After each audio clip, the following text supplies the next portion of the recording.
L'enfant en moi qui a grandi avec Obi-Wan est complètement traumatisé.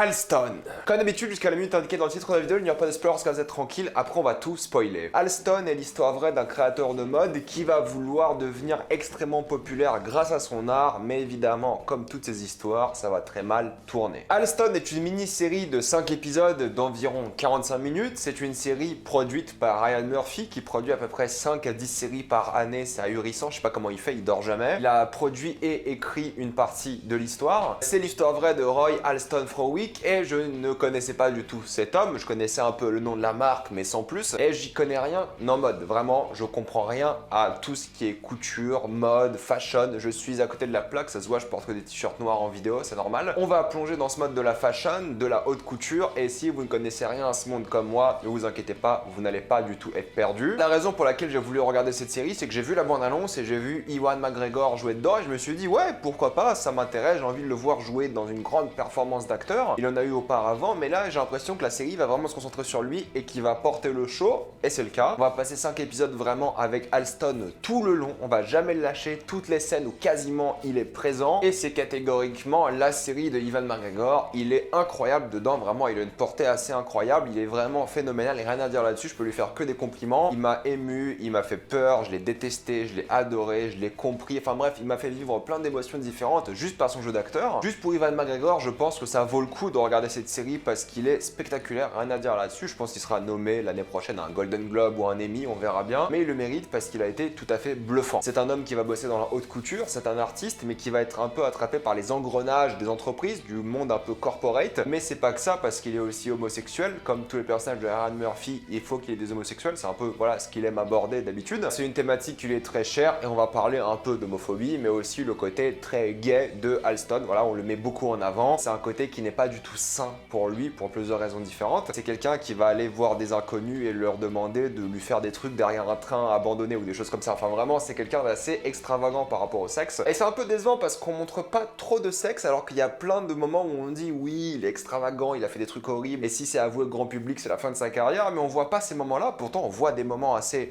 voilà, direct. C'est pour ça que je dis, quand t'as grandi avec Obi-Wan et tu vois ça, tu dis, ah, voilà, tu bégayes, tout simplement. C'est une blague, évidemment, en vrai, tu t'en fiches, c'est un acteur, peu importe, mais c'est vrai que ça fait un peu bizarre. Mais il y a des moments où on parle de ces extravagances sexuelles et on les voit pas, et c'est un peu dommage parce que c'est les scènes qu'on aurait dû voir, tout simplement. Mais bon, c'est pas très grave, j'ai envie de dire, mais oui, on va parler beaucoup de ça, et c'est fait avec tact, tout simplement. Il n'y a pas la scène cliché du mec pas sympa, homophobe, qui vient l'insulter ou des choses comme ça. Non, pas du tout. On sait qu'il est homosexuel, et en vrai, tout le monde s'en fout. Et c'est important parce que c'est aussi pour ça que c'est un génie torturé. Il s'est senti seul à cause de son homosexualité, entre autres, mais pas que, aussi à cause de sa famille, son père qui battait sa mère et des choses comme ça, sa mère qui a eu du mal à être présente dans sa vie et plein de choses comme ça, mais c'est vrai que ça a une part importante, tout ce mélange-là, parce que ça va jouer dans la case génie torturé. C'est une case que j'ai l'impression Netflix aime beaucoup en ce moment, après le jeu de la dame, par exemple. Et contrairement au jeu de la dame, où les échecs, c'est un jeu mathématique, très simple, où tu peux le comprendre, c'est que la haute couture et le côté artistique, tu comprends pas grand-chose. Moi, je comprends pas ce qu'est une belle robe ou pas une belle robe. Des fois, il fait des belles robes et il dit que c'est de la merde, et moi, je suis en mode, oui, t'as raison, Alston, c'est de la merde. J'y connais rien. Alors que quand tu vois une partie d'échecs, au moins, même si tu connais pas vraiment les échecs, tu connais juste les règles, ça suffit pour comprendre ce qui se passe. Mais ce qui est bien, c'est que du coup, il va commencer à devenir un entrepreneur, il va commencer vraiment à être dans les engrenages des entreprises et tout, mais il va aussi devenir un connard, parce que c'est un peu ce qu'il est aussi, hein. Du coup, ce qui est bien, c'est que tu t'attaches à lui parce que d'un côté, tu connais un peu son passé, tu connais sa vie, son enfance rapidement, il est pas du tout refoulé ou choses comme ça, mais tu vois pourquoi il a eu une vie difficile et pourquoi il a toujours été rejeté par le monde. Ils auraient peut-être dû en parler un peu plus parce qu'il n'y a pas beaucoup de flashbacks et on ressent pas vraiment pourquoi il est isolé du monde. Peut-être il aurait fallu un peu plus détailler ça, mais oui, ça fait de lui aussi un connard parce qu'il est vraiment dans ce côté business, il perd son côté artistique au fur et à mesure et au fait il est attachant et détestable à la fois. Parce qu'il est attachant au début d'où il vient, mais après il s'est un peu perdu dans ses idées et tu commences à le détester. C'est vraiment un bon équilibre que la série a eu parce que d'un côté on déteste ce personnage, voilà, parce que s'il est vraiment pas sympa et de l'autre côté bah on le comprend et on a envie qu'il devienne meilleur. Parce que d'un côté il gâche sa vie et tu te dis t'es quand même con parce que t'as enfin réussi ta vie et t'es en train de la gâcher avec de la drogue, du sexe et de l'excès. Il se fait livrer de la bouffe en avion l'avion par exemple, c'est n'importe quoi, et t'es juste déçu de plus en plus dans ce qu'il est devenu, et c'est ça qui est vraiment frustrant par rapport à ça, et bien dans la série. Cette frustration, c'est exactement ce que la série veut transmettre, et c'est une très bonne qualité à la série, sûrement son point le plus fort. C'est une série de Ryan Murphy, du coup c'est ultra coloré, voilà, vous allez en avoir plein les yeux, c'est bien mis en scène, il y a des belles scènes, il y a vraiment une belle utilisation de la caméra, des mouvements, on voit tout le temps bien ce personnage de Halston, il est bien mis en avant devant ses paysages très somptueux, très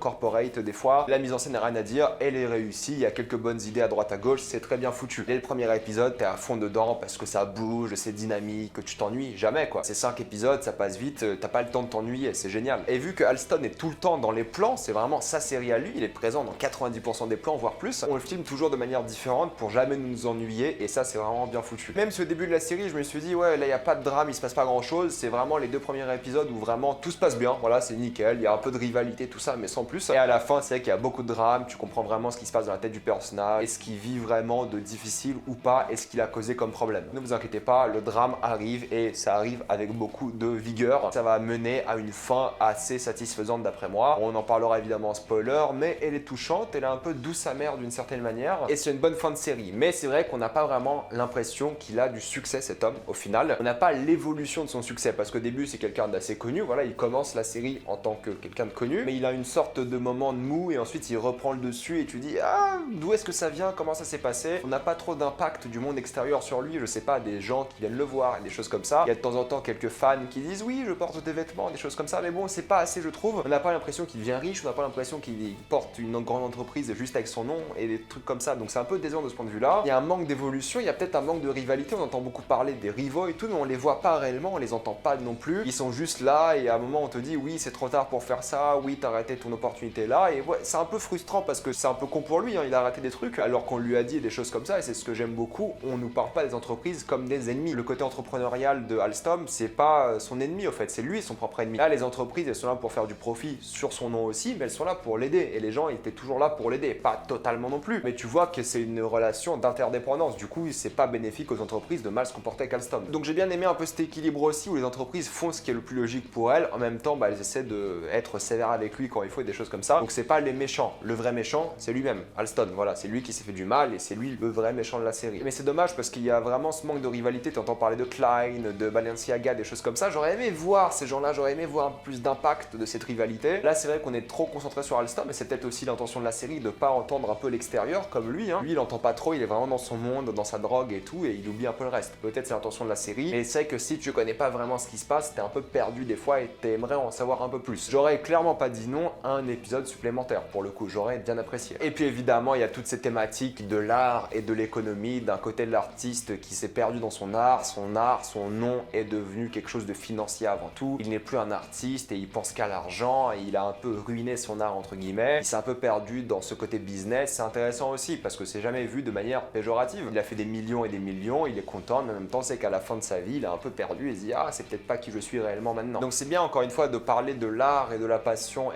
business aussi, hein. Si tu veux en vivre, il faut faire des compromis et ils les ont plutôt bien fait et c'était plutôt respectueux des deux côtés au fait. Tu comprends les deux entités, tu dis ah oui je comprends l'entreprise, je comprends Alstom, mais ouais ça marche plutôt bien. Après c'est vrai que les autres personnages sont pas beaucoup développés, hein. C'est la série de Alstom avant tout, on parle que de lui et c'est vrai que des fois t'as des scènes entre guillemets émouvantes sur l'émotion où on parle vraiment de ces personnages là, mais tu les ressens pas vraiment parce que du coup t'as pas eu assez de développement des autres personnages et du coup quand ils ont ces scènes émouvantes tu te dis ah j'ai pas vraiment vécu votre amitié, donc j'ai un peu de mal à ressentir l'émotion, mais l'émotion elle vient de l'intérieur de Alston, vraiment quand lui il vit des choses mélancoliques, quand lui il voit un peu sa vie et son œuvre, là tu ressens de l'émotion, mais quand c'est des relations avec les autres tu te dis ouais en vrai je vous connais pas spécialement, je ressens pas grand chose. Après il y a tout un apport critique, à quel point les critiques peuvent impacter quelqu'un, qu'elle soit positive ou négative, c'est intéressant d'en parler, c'est un peu ironique vu que j'en fais une, mais c'est voir un peu la relation entre l'artiste et la critique qui m'a vraiment intéressé aussi. Pour conclure, c'est vrai que Alstom n'est pas une série originale, il n'y a pas beaucoup de créativité, il n'y a pas quelque chose que tu n'as jamais vu auparavant, la structure narrative est assez commune et assez classique, tu la connais, tu as déjà vu cette histoire, mais est-ce qu'elle est efficace? Totalement, j'ai pas vu les 5 épisodes passés, c'est allé super vite, c'était divertissant, c'était beau, c'était prenant, Ewan McGregor est absolument incroyable et juste pour lui, il faut regarder la série. J'ai passé un bon moment devant, je pense que tout le monde va passer un bon moment devant, c'est une série grand public pour tout le monde et ça se regarde assez vite, en 4 heures c'est bouclé, donc si vous n'avez rien à faire en ce moment, je vous conseille Alstom, c'est plutôt bien. Mais avant de rapidement spoiler, pensez à vous abonner à la chaîne pour plus de vidéos, mettez un j'aime et partagez cette vidéo, ça aide beaucoup la chaîne. Si vous voulez soutenir la chaîne, pensez à devenir membre soutien sur YouTube, suivez-moi sur Instagram, Twitter et TikTok et on spoil.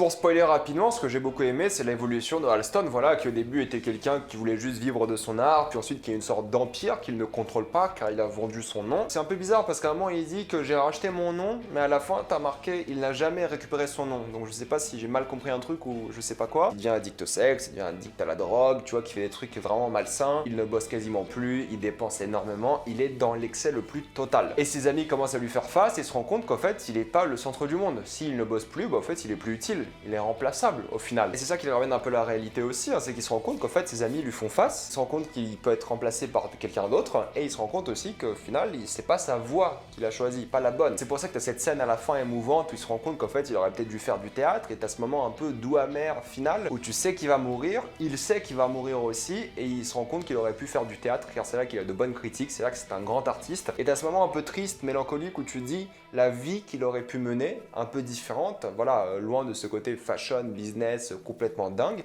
mais dans le théâtre, dans l'art, et c'est là qu'il était content. Et quand il regarde sa pièce de théâtre à la fin, tu ressens l'émotion, tu vois qui il est, et tu dis ouais, c'est dommage au fait. C'est dommage qu'il ait tout gâché à cause de lui-même, voilà, c'était son propre démon. Après, il y a des scènes un peu dommages, comme les funérailles avec sa mère, qui sont pas assez bien développées, je trouve, voilà, ça arrive d'un coup, et après on n'en parle plus jamais. Ça change pas drastiquement sa vie, hein. Peut-être ça accélère les choses, mais sans plus. La relation avec Victor aussi, je trouve qu'elle était plutôt mal exploitée, tu ressens pas vraiment l'amour, même s'il y en avait pas beaucoup, mais tu ressens pas vraiment la relation non plus. Pareil, avec tous ses amis, tu dis, ah, je ressens rien en fait, c'est un peu dommage, on se concentre beaucoup sur lui, mais les autres, on les connaît pas vraiment, on sait pas qui ils sont, et ils sont pas présents longtemps dans la série. Du coup, quand t'as ces moments touchants à la fin, bah tu ressens pas l'émotion, parce que t'as pas la relation en tête, quoi. T'as pas vécu beaucoup de choses entre eux, et du coup, bah voilà, t'aurais aimé un épisode en plus pour peut-être vivre un peu plus d'émotion avec ces personnages-là. Mais la fin est touchante, il y a du travail d'équipe, et c'est une sorte de dernière œuvre finale avant sa mort. Et oui, ça marchait bien, c'était larmoyant, mais efficace. Je vais m'arrêter là pour cette série. L'avez-vous vu? L'avez-vous adoré, détesté? Mettez-moi ça dans les commentaires. Comme d'habitude, pensez à vous abonner à la chaîne pour plus de vidéos. Mettez un j'aime et partagez cette vidéo, ça aide beaucoup la chaîne. Si vous voulez soutenir la chaîne, pensez à devenir membre soutien sur YouTube. Suivez-moi sur Instagram, Twitter et TikTok pour plus de discussions cinéma série, et moi je vous dis à la prochaine fois, salut à tous.